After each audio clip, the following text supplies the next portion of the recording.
Hello everybody, SlimKirby here. Welcome back to the Fire Emblem 7 playthrough. This is going to be part 2 of the Hector mode playthrough, and right now we're taking a look at basically the opening cutscenes of Chapter 12 because it's a little bit different in Hector mode compared to Eliwood mode since you kind of come from a different starting chapter. So we'll basically just get like the little intro here. We'll meet up with Oswin and Sarah, and then from there we pretty much take off where Chapter 12 takes off in Eliwood mode, so that's pretty much all there is to say about that. Just to kind of let you guys know, this is how a lot of these videos will be structured whenever going over old Eliwood content or maps that were in Eliwood mode. So, going to be just, again, going a brief overview of the chapter, the things you can expect in the chapter, what happened in mine. I'll also showcase some of my level ups as well, and then we'll move on right to the next chapter. So because of this, there could be multiple chapters in one video. In fact, this video actually covers 4 chapters. But whenever there is a new chapter, there will be a whole video or whole 2 videos, depending on how long it takes me dedicated to those chapters. But we got a bit to go before we get to that point, so hope you guys enjoy. Okay, so here we have Chapter 12, Birds of a Feather. This is pretty much what you can expect these little chapter abridgments to be. Gonna briefly just go over all the main differences of the chapter, talk about, again, my route through the chapter, and then of course show any other differences that are worth pointing out. As far as this chapter is concerned, it's pretty similar for the most part. You have to deal with all these bandits, and there are a couple of unique additions for Hector mode. Most notably, both Matthew and Sarah actually join you for this one. In Eliwood mode, they actually joined you after the chapter, so they could be used in the next chapter. But in Hector mode, they actually are given to you from the start of this chapter, so you have an extra unit on Hector's side to do damage, and you also have a healer too, so it is nice having that, and it does kind of make sense because, you know, we are following Hector, so it makes sense that we would see some of Hector's units kind of come out to play in this particular map. It's actually kind of funny, if you look at the dialogue, I didn't show it because it was such a minimal change, but I believe Hector in the dialogue in Eliwood mode says like, "Hey Matthew, you take Sarah and go and hide." And in this chapter, even though it's still pretty much the same dialogue, Hector goes, "Hey Matthew, bring Sarah along, but be careful." So it's just like a very, very minor change to incorporate that. But yeah, they do come with you, and it's nice. It's nice having especially a healer here, because you're still kind of worrying about vulneraries in Eliwood mode, but here you actually have a healer, which is nice. And you can also spend a little extra time trying to get to the shops as well, because keep in mind, this is not Eliwood mode. You don't have any money right now, so you have to take that red gem that you got from the previous chapter to sell at the shop and get some extra money that you can use to, you know, buy some more weapons, get some new axes, preferably for Hector, and just any other things you may want to pick up as well. This is definitely a good time to do that. But now that I've kind of talked about that main difference, there are some minor differences, but these are very important minor differences, as they're things you'll definitely start to notice throughout Hector mode as you're going through the game. First off, you do have Pegasus Knights in this chapter. They were not a thing in Eliwood mode. Hector mode has a bit of a fixation with Pegasus Knights. I don't know what it is, but I swear, in a lot of cases, there are times where in Hector mode, they'll literally take the same exact units from Eliwood mode, but they'll just change like 2 or 3 to Pegasus Knights instead of like what they were initially. I don't know why that was their idea of, you know, making Hector mode different, but it is something else you have to worry about, which is kind of unique because if you think about it, you don't really deal with flying units that much in Eliwood mode. You really start to kind of deal with them a little bit when you get to the Dread Isle. But before that, they're not really that relevant, so it's kind of cool they added that small, minute difference just to make Hector mode a little bit different. And you can also kind of expect the same thing with nomads as well. They tend to also add a bit of more nomads in places when they weren't necessarily in Eliwood mode. But yeah, that's one of the things you'll definitely notice about Hector mode moving forward. A lot more Pegasus Knights. But they're generally pretty weak, though, and you have axe users for crying out loud, so they'll go down very, very easily. And of course, you always have your archer units, too, so they can also take shots and knock them down as well. The second thing you'll definitely notice is that enemy patterns and behaviors are also a bit different. Usually it depends on where they're located. When the battle starts, some of the enemies get moved to different locations, and that's actually, I think, the reasoning for why they act different in this particular chapter. But if you play this chapter, you'll notice that the enemies and the boss will actually go towards Hector's group, and not really Eliwood's group. Obviously, you might think, well, Hector is the main lord, I guess, so it would make sense they'd go after the main lord. But even then, I feel like the enemies are really programmed to go over whatever lord is closer. And if you think about it, Hector actually comes in a few turns later in Eliwood mode. So because of that, they may have been working their way towards Eliwood, and by the time Hector appears, they're probably closer to Eliwood. So I think that's the reason why they work like that, but it is cool the developers kind of took that into consideration, because Hector is the main lord here, so they obviously had the units kind of work towards Hector. At their own fault, though, because Hector's group has Hector and Oswin, who are easily the biggest tanks of this game. So, you know, it's not smart of them to do that, but that's what they do, and that's pretty much how they behave. And you can pretty much expect enemies to behave different based on that, especially when we get to some of the, like, recruitable units. They'll actually have some different behaviors in Hector mode that will make getting them, maybe not necessarily more difficult, but different than what it was in Eliwood mode. Like, it'll be a different experience for the most part. So we'll definitely take notice as that we're going through. But yeah, that's one other thing you can expect. You can expect enemies to have slightly different patterns, slightly different motivations and stuff of that nature, and a few other things you might see along the way. But yeah, that's pretty much it for all the differences. As far as my own personal stroll through this chapter, it really wasn't too bad. My one regret is I wish I could have gotten more experience for Eliwood units, like Eliwood, Rebecca, and Barter, because I do plan on using them. I didn't really get a whole lot of experience with them, and I really wanted to. But it was really hard because, again, a lot of the units were moving towards Hector. So because of that, I was unable to kind of keep them at bay, because, you know, by the time Eliwood's units would have made it up there, they probably would have been destroyed already, because Hector and Oswin are absolute units, and they destroy enemies very, very easily. So it's a little hard to get experience for them, but aside from that, it really wasn't too bad. I did have a bit of a problem with Zagan, though. Zagan was very, very aggressive, and he actually hit me a couple of times with very low percentages, including my sword units, too. So there were a couple of units that were kind of close to actually dying in this chapter, but thankfully I did have Sarah around, so Sarah was able to kind of, you know, relieve that a little bit, so thanks to her for that.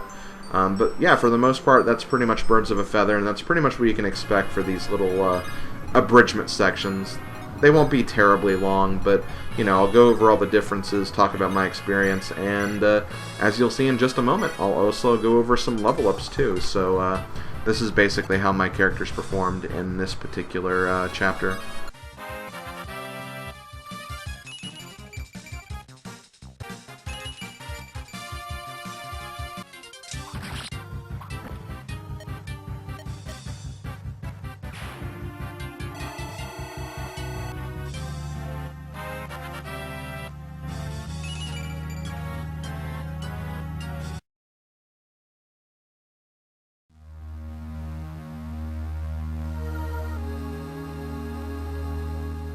Okay, so here we have Chapter 13, In Search of Truth.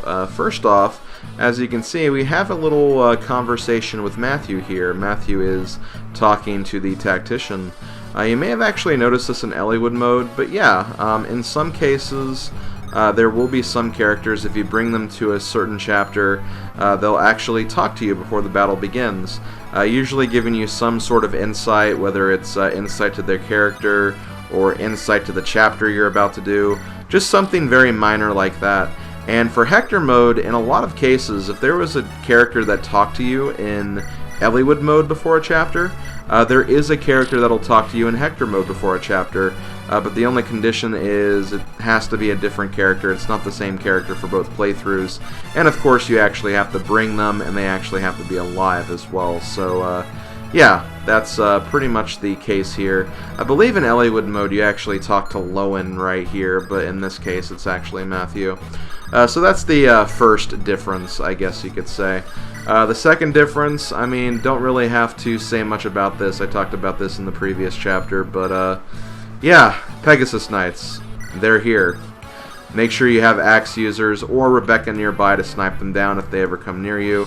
I actually ran into a problem at one point where one Pegasus Knight actually kind of came out of nowhere and attacked me when I kind of didn't really take in mind their range. So they can be annoying, just always be aware of that. Normally what I like to do is I like to take whatever axe user I'm using, in this case Barter, and I actually took him around the back so I could lure all the Pegasus Knights around to him. And that way I didn't even have to worry about them getting in the way of my main group, aside from that one exception, obviously. So yeah, just a couple of Pegasus Knights, nothing really to write home about, and nothing really that major. We'll be seeing that a lot in Hector mode in general, so yeah, better get used to it now. The next change is actually something you'll definitely take notice of, especially later when we have other units of this nature. But Guy, he is the recruitable unit you can get in this chapter. As usual, you can recruit him with Matthew, no big deal, same character, doesn't change between playthroughs. But in this particular playthrough, Guy will actually move towards you when you get kind of a few turns into the map. So you won't have the luxury of kind of setting up your units to kind of wait to approach him. He will actually come to you after a few turns, so be very careful. Make sure you have Matthew nearby so when he does move forward you can just swipe him up really quick and recruit him. But yeah, take notice of that, because there's a couple of chapters later on where the enemy unit you must recruit will actually do that. They'll actually kind of bum rush you a little bit, so be wary of that. Make sure you pay attention to enemy movements as much as possible, just so you're always aware of where people can move, especially when it comes to Guy, because he does have a killing edge with him, and you do not want to be on the receiving end of that. Aside from that, though, not really much to report.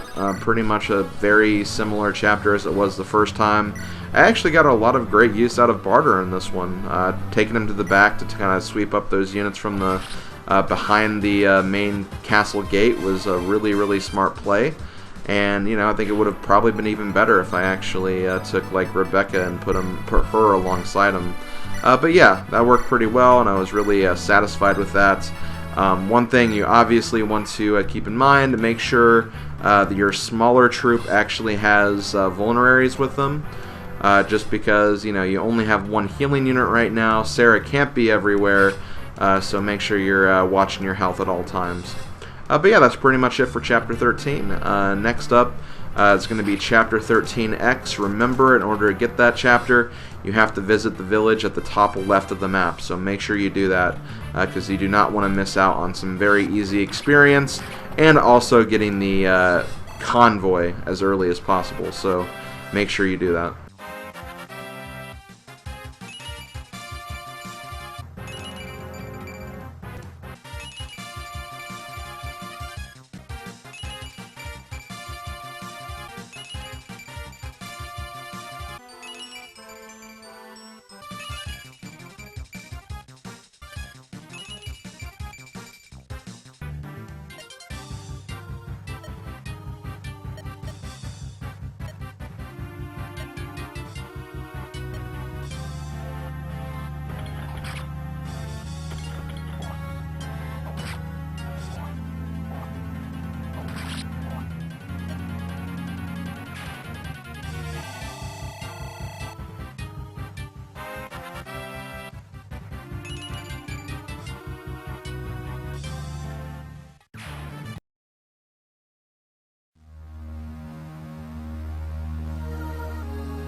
Okay, next up we have the Peddler Merlinus, Chapter 13X.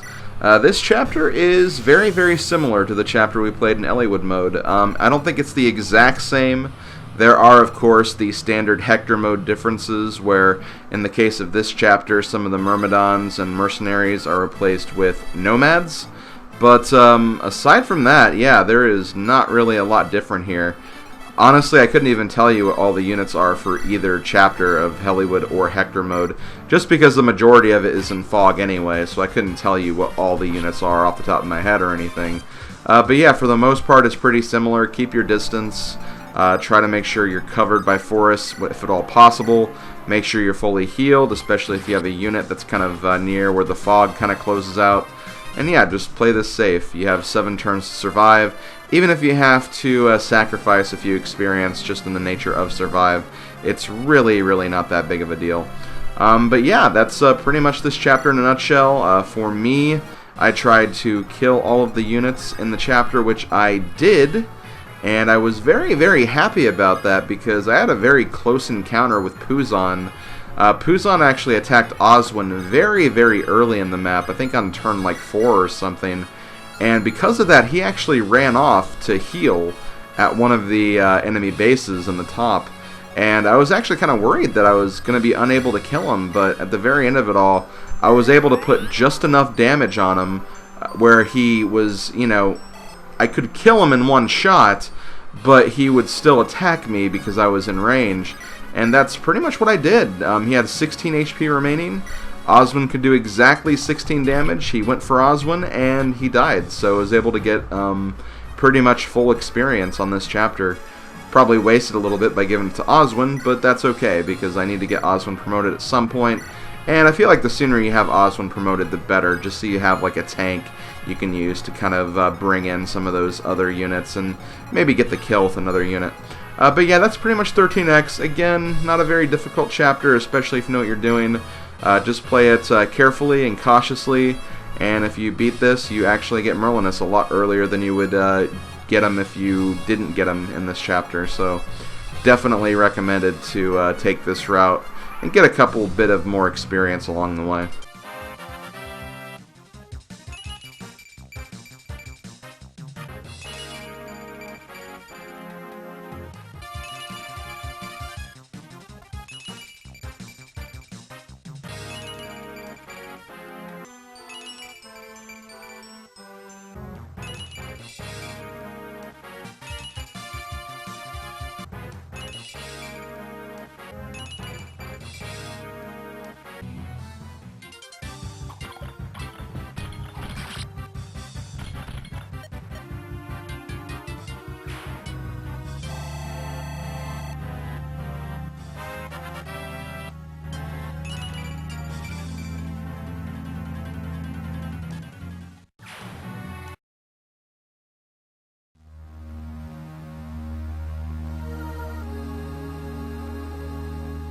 Okay, so in Chapter 14 we actually have some different dialogue here, or actually just a entire new cutscene altogether.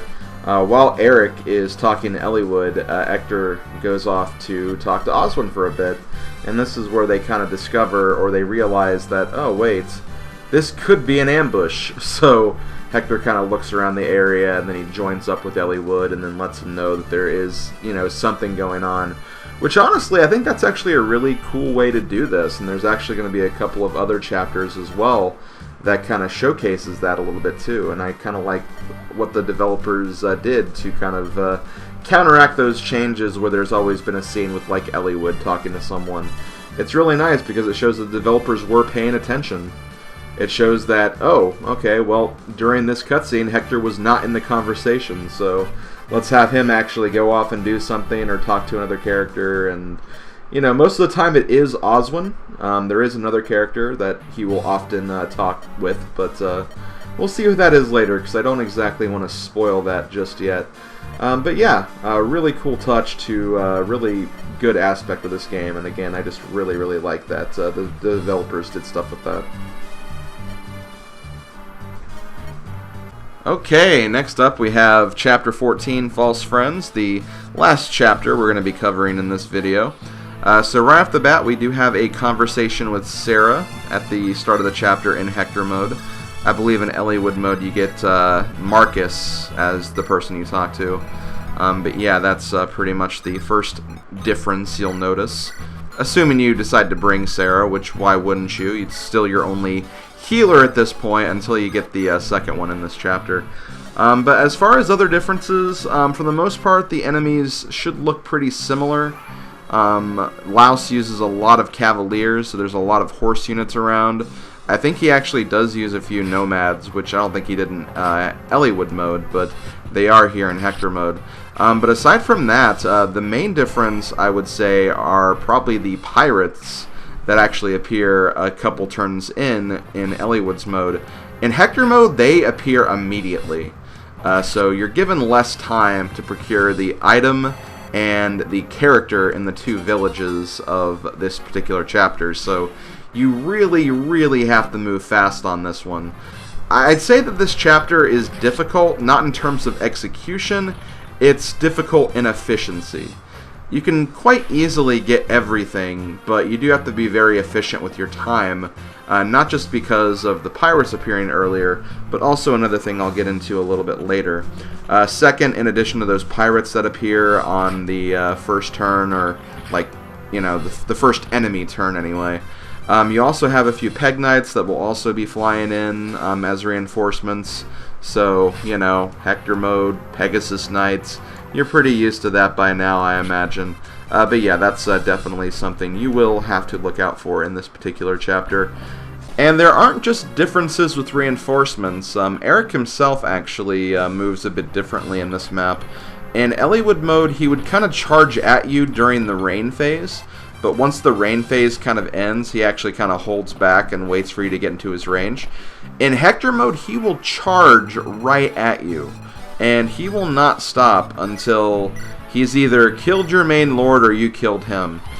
Because of this, that can make, like I said earlier, your efficiency kind of limited in this chapter.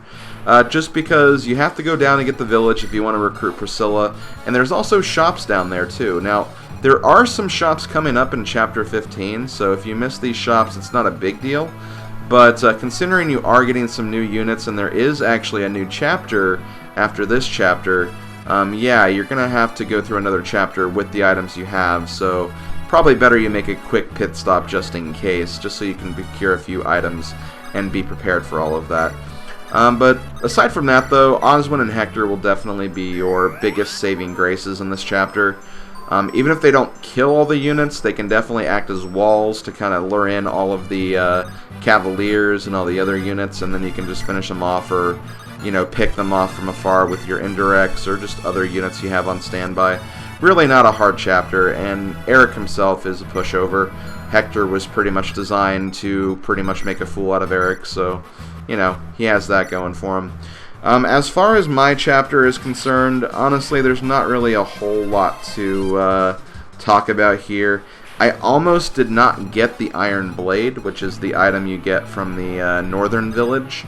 I actually had to send, I think it was Hector up there, or just any one of my units, to kind of distract the brigands that were closing in on the village. I was thankfully able to get it just in time, so it's not a big deal. So yeah, one thing you definitely want to keep in mind is if there's ever an item you need to get, or an item you need to procure from a village or something, just send one of your guys up there. If they are in range, they will go after them aside from the village, so you don't have to worry about them like going, oh, well, they're in range, but the village is right here, I'll just pick the village. No, they will always pick your guys, so you don't have to worry about that.